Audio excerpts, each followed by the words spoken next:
कि मेरी प्यारी सती पीहर जाओ मती बिन बुलौआ, और ना तो घर घर में लगी है चबौआ। मेरी प्यारी सती पीहर जाओ मती बिन बुलौआ, ना तो घर घर में लगी है चबौआ।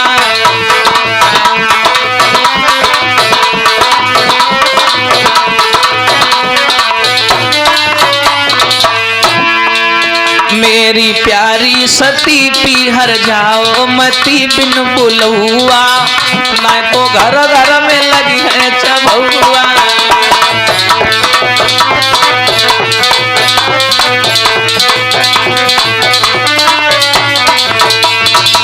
हमारी बात मान जाओ, बिना बुलाए मत जाओ। सती जी नहीं मानी,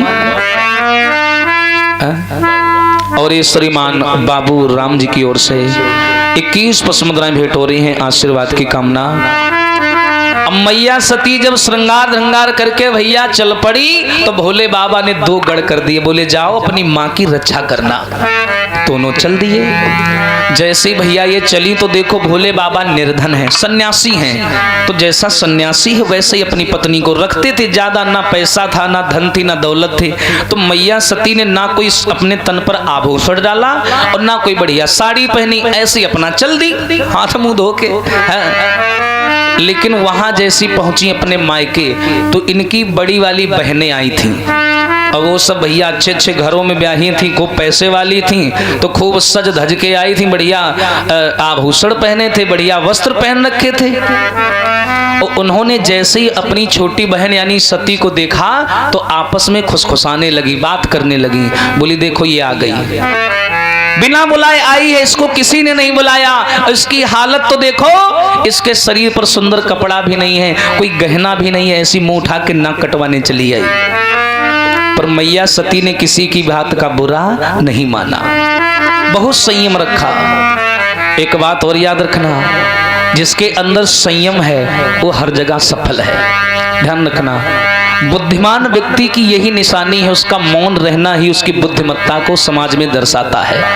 और मूर्ख व्यक्ति कितना भी बोल ले, ज्ञानी मारे ज्ञान से तो रोम रोम विधि जाए, और मूर्ख मारे लठ से तो फाटी खोपड़ी जाए। और भैया ज्ञानी से ज्ञानी मिले तो होवे सुख संवाद, और गदहा से गदहा मिले तो चले दुहत्थू लात। ये हाल है। मैया सती ने देखा कोई अच्छे से बात नहीं कर रहा है, कोई बात नहीं, आंख बंद करके बर्दाश्त कर लिया। और हमें तो नहीं लगता कि नारी से बढ़कर कोई दुनिया में बर्दाश्त भी कर सकता है। कितना बर्दाश्त करती है वो। बचपन में घर का पर्दा, इज्जत का पर्दा, जवानी में भी इज्जत का पर्दा, बुढ़ापे में भी इज्जत का पर्दा, सारा जीवन उससे इज्जत में रहते रहते ही चला जाता है। इसीलिए नारी को नर से ऊपर बताया गया है। संसार की जितनी सृष्टि है केवल नारी पर निर्भर है, और देखा जाए जो कछ बातन में तो नारी नर से ऊपर है। देखिए एक नारी का एक छोटा सा भाव है, नारी खुद कहती है क्या, मानो तो मैं एक शक्ति हूँ, और ना मानो तो अबला नारी। अगर मानिए तो मैं एक शक्ति हूँ, जो भोले बाबा संसार को विनाश करने की क्षमता रखते हैं, मैंने उनको भी पैर के नीचे ला दिया। मानो तो मैं एक शक्ति हूँ, ना मानो तो अबला नारी। और मैंने ही नर को जन्मा, मैं नर की बनी हूँ नारी। मानो तो मैं एक शक्ति हूँ, ना मानो तो अबला नारी। मानो तो मैं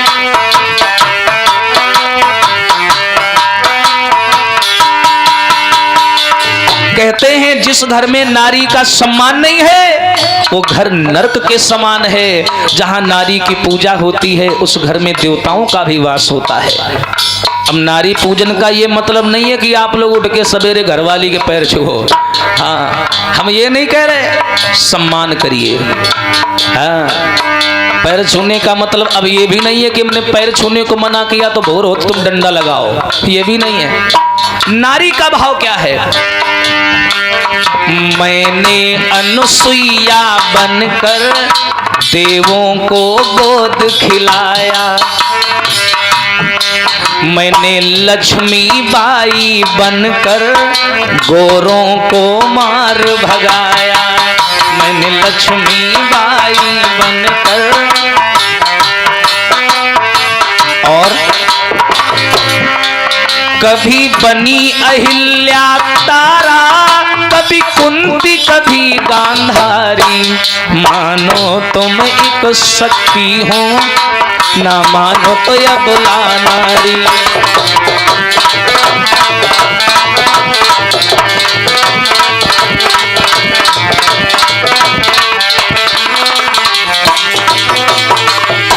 लेकिन सवाल यहाँ पर यह उठ जाता है कि पुरुष ने नारी को क्या दिया? मैंने नर को है जन्मा, उसे पाल के बड़ा बनाया। और पर नर ने क्या किया? पैरों की समझ के जूती मारा और है ठुकराया, पैरों की समझ कर जूती। लेकिन ये दूसरे धर्म की चर्चा कर रहा हूं, लेकिन शिक्षा मिलेगी। कभी रजिया बनकर मैंने हो, कभी रजिया बनकर मैंने ले लई बदनामी सारी, कभी रजिया बनकर मैंने ली न्याय की सिर पर कटारी। और ऐसा ही नहीं, कभी केकई बनकर मैंने ले लई बदनामी सारी, मानो तुम एक शक्ति हो, ना मानो तो अबला नारी।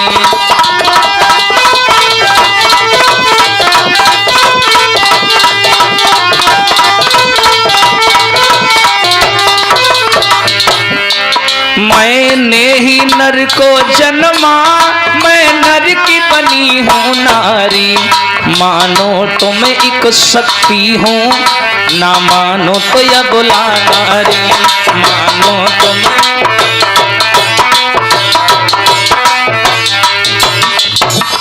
ये है नारी दर्शन। एक नारी का भाव हमेशा यही रहता है कि आप समझिए तो मैं बहुत कुछ हूं और ना समझो तो कुछ भी नहीं, एक अबला हूं मैं। मैया सती को क्या हुआ? आगे बढ़ गई तो मां मिल गई, मां। अब देखिए, मां, बहनों ने तो बड़ा बेइज्जत किया, लेकिन मां ने कुछ नहीं कहा, मां ने गले से लगा लिया। ये है मां की ममता। एक बात और याद रखना, मां में और बाप में अंतर क्या है। देखिए, जब भी हम और आप लोग माँ बोलते हो तो हमारा आपका मुंह खुल जाता है, और जब भी बाप बोलते हो तो मुंह बंद हो जाता है। इसका ये मतलब है कि माँ के सामने हम जैसी चाहे वैसी बातें कर सकते हैं, पर पिता के सामने बड़ों बड़ों का मुंह बंद हो जाता है। माँ के सामने बिटिया भी अपनी दर्द बता सकती है और बेटा भी बता सकता है, पर बेटा और बिटिया ये बाप से अपना दर्द नहीं बता सकते। ये होती है माँ, जिसके सामने कुछ भी बोल जाओ, खुल करके बोल जाओ, कोई समस्या नहीं है। मैया सती ने मैया को सीने से लगा लिया और बोली, माँ तुमने सभी बहनों को बुलाया, मुझे क्यों नहीं बुलाया?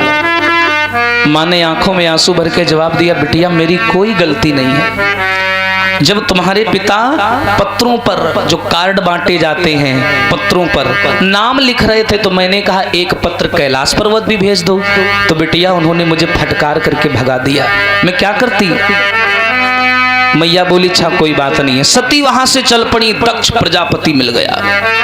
एक क्रोध में था, भौहें आसमान को चूम रही हैं, आंखें लाल हैं। दृगबिंदुओं को देख करके मैया सती के होश उड़ गए। दोनों हाथ जोड़ करके जवाब दिया, पिताजी किस बात की नाराजगी है? दक्ष प्रजापति ने उत्तर देने के बजाय उल्टा आरोप लगा दिया कि बड़ी बेशर्म हो तुम दोनों। मैंने ना तुझे बुलाया, ना तेरे पति को बुलाया, ना वहां पर कोई पत्र भेजा, ना बुलावा भेजा, पर इतने बेशर्म हो कि मुंह उठा करके यहां चले आए तुम। अभी भी सती, अगर तुम्हारी आंखों में जरा सा भी पानी है ना, चली जाए यहां से। मैया सती ने पिता की भी बात को बर्दाश्त कर लिया, कुछ नहीं कहा। क्या कहें, इस दुनिया में जवाब देना ही विवाद को बढ़ाना है। इसलिए एक बार आंख बंद करके शांत कर लो मन को, ठीक है। कोई भी अगर आपको अपने सामने ऊंचा साबित कर रहा है, कर देने दो भैया, कोई परेशानी नहीं है। मैया सती वहां से चल गई और चलने के बाद में यज्ञ कुंड के पास गई। वहां जाकर के देखा सभी देवी देवताओं का यज्ञ में भाग है, लेकिन मैया के पति भोले बाबा का कहीं भाग नहीं था। और एक बात और याद रखना कि सच्ची पतिव्रता नारी जो, हाँ, हर बात सहन कर सकती है, पर पति का कहीं अपमान होए ये बात नहीं सह सकती है।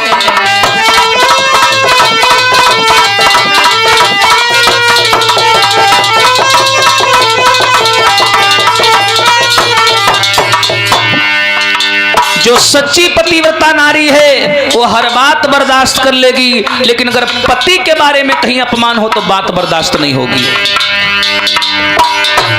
एक बात और ध्यान रखना, जिसने ना की गुरु की संगति वो ज्ञान लड़ाई क्या जाने, पतिव्रता कैसी होती है बदचलन लुगाई क्या जाने।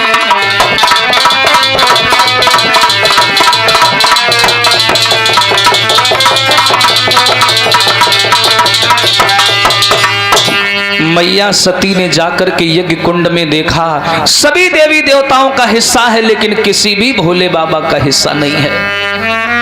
मैया सती घबरा गई, इतना बड़ा अपमान, अब मैं क्या मुंह लेकर के कैलाश पर्वत पर जाऊंगी। भोले बाबा ने मुझे 20 बार मना किया था कि सती वहां मत जाओ, अपमान हो जाएगा। मैं नहीं मानी, यहां चली आई, नतीजा हमारे सामने है। मेरी माताओं, मैया सती ने दोनों हाथ ऊपर कर लिए, विकराल रूप बना लिया। सब देवता डर गए कि अब कुछ बड़ी घटना होने वाली है। मैया सती ने आवाज लगाई, हे गगन देव, हे पवन देव, हे सूर्य देव, तुम सब साक्षी रहना और जाकर के मेरे भोले बाबा को संदेशा देना। और संदेशा कैसा देना कि जाकर इतना ही कहना, ये सती सती पर जाती है और बाप के कुटिल अन्यायों पर बेटी बलिदान चढ़ाती है।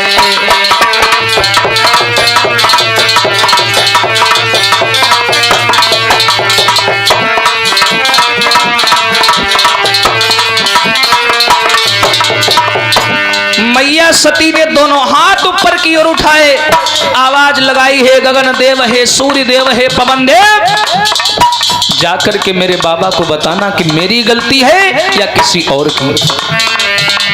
मैया सती ने योग के दम पर योगाग्नि को प्रकट किया। मैया सती उस योग अग्नि में जल करके भस्म हो गई। लेकिन भैया, हरे काउ दिन प्रीतम ले दे आवे गो, तू साची मान सहेली। कौन प्रीतम? हरे काउ दिन दुल्हा ले दे आवे गो, तू साची मान सहेली।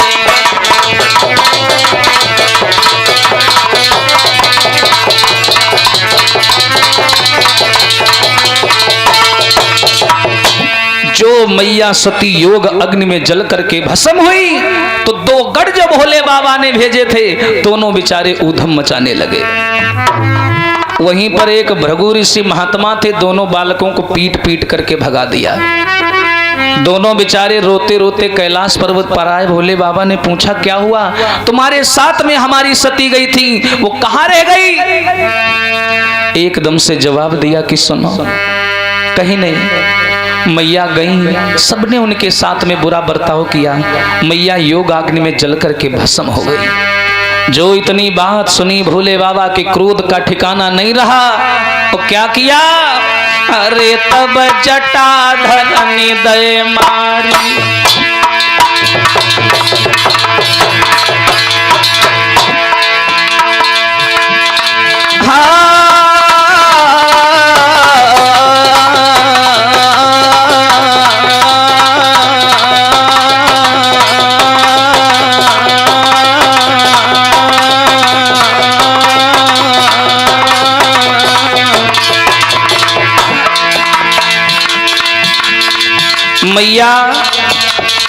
सती तो दुनिया से चली गई, पर भोले बाबा ने जटाओं को उखाड़ करके जमीन पर पटक दिया।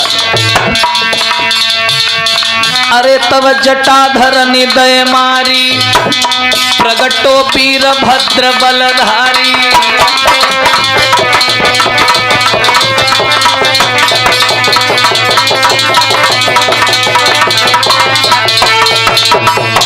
वीरभद्र नाम का एक दैत्य प्रकट हो गया। भोले बाबा बोले चले जाओ और जाकर के दक्ष प्रजापति के यज्ञ को विध्वंस कर दो। भैया वो चला, लंबा चौड़ा शरीर, बड़े बड़े नाखून हैं, सूप जैसे कान, हिलाता हुआ चल दिया। दरवाजे पर भृगु ऋषि महात्मा मिल गए, लबर लबर करन लगे। उसने क्या किया, उठा करके जमीन पर दे मारा और दाढ़ी मूछे उखाड़ ली भृगु ऋषि की। अंदर गया, जिसने उससे लड़ने का प्रयास किया उसने मार खाई। आखिर भोले बाबा का गढ़ था। और आप लोग तो जानते हो आज के जमाने में सनातन धर्म के माहौल में सनातनियों की सेना और सन्यासियों की सेना कितनी बिकट चल रही है। सब ले तलवार घूम रहे हैं, रोडों पर जुलूस निकाल रहे हैं। वही माहौल था। उसने जाकर के दक्ष प्रजापति को भी मारा, सिर काट करके जलते हुए हवन कुंड में डाल दिया और लौट आया वहां से। उसने आकर के भोले बाबा को सूचना दी, बाबा जो आपने हमसे कहा था वो तो कर दिया, पर मैया सती आपके जीवन से जा चुकी है। प्रेम से बोलिए शंकर भगवान की।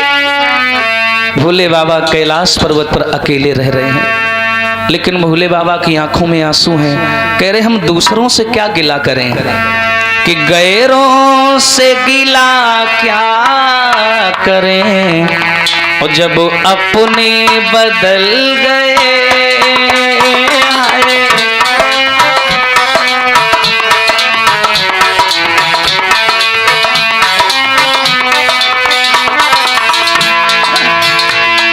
गैरों से, यहाँ तो हमारे अपने ही दुश्मन बन बैठे हैं। हमारे ससुराल वालों ने ही हमारा सम्मान नहीं किया, तो हम दुनिया में किससे शिकायत करें। गैरों से गिला क्या करें, जब अपने बदल गए। आईना वही तो है मगर चेहरे बदल गए।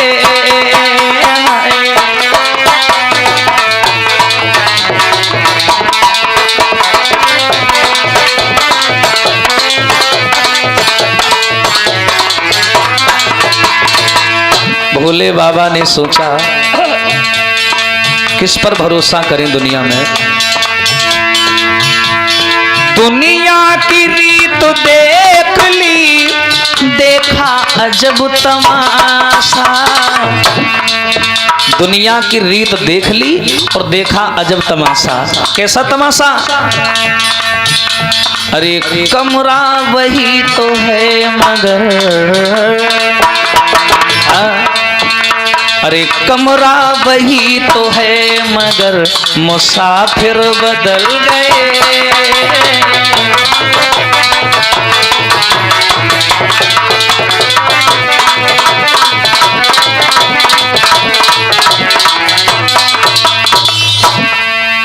बिना मन के और मैया सती की चिंता में भोले बाबा कैलाश पर्वत पर बिना मन के रहने लगे।